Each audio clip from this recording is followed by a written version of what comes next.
So hindi natin sinusundan ang galaw ng sanlibutan, mga minamahal.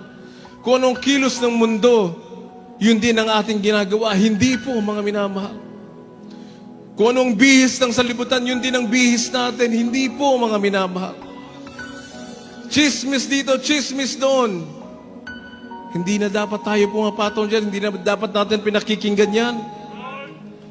Naging chismis capital ng Pilipinas.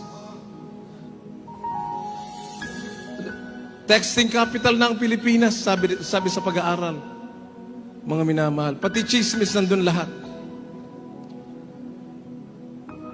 Huwag naman po sa loob ng banal na iglesia ng Diyos. Huwag natin gawin. Sagrado ang banal na iglesia ng mahal na Panginoon. Huwag natin gawin dito yan, mga minamahal. So, Kristiyano tayo sa loob at labas ng banal na iglesia, mga minamahal. Hindi tayo one-day Christian. Hindi tayo Sunday Christian lang. We must be an everyday, every moment Christian. Palakpakan natin ating mahal na Panginoon. Hallelujah. Kaya ang sabi ni Apostol Pablo, follow me as I follow Christ. Hindi nangunguna sa chismisan ng totoong Kristiyano. Pag nakakapakinig ng negativity laban sa kapwa, hindi mo na patatapusin yung kapwa mo. Huwag mo nang pakinggan. Lason yan, mga minamahal. Pinag-uusapan yung buhay ng mga tao. Kanya-kanya naman ang buhay natin, mga minamahal. Kanya-kanyang pagsubok. Kanya-kanyang struggles in life. Kanya-kanyang paglilingkod, amen.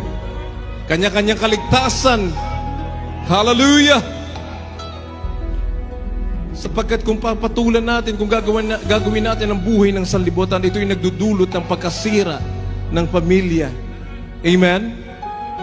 Nagdudulot ng pagsira sa mga magkakaibigan. Amen? Nagdudulot ng pagkasira sa pagkakapatiran. Amen? Hallelujah! Kaya mga minamahal, huwag natin gayahin ang sanlibutan. Ang mga makasanlibutan pag-uugali, iniwan na natin yan noon, mga minamahal. Yan kasi ang palagiang napapanood sa telebisyon sa araw-araw, sa mga noontime shows.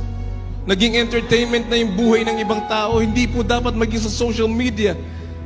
Influencer daw sila, mga minamahal. Yun at yun ang kanilang mga ginagawa.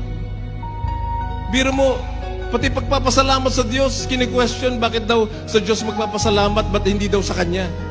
Eh siya nagbigay, hindi naman daw Diyos.